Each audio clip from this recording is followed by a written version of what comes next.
Si Mao Ning ng China na umiyak at nagulat kasi nga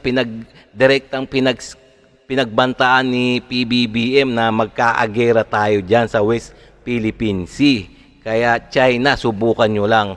Ayun ang pagkakasabi ni PBBM kay Mao Ning ng China. So matindi.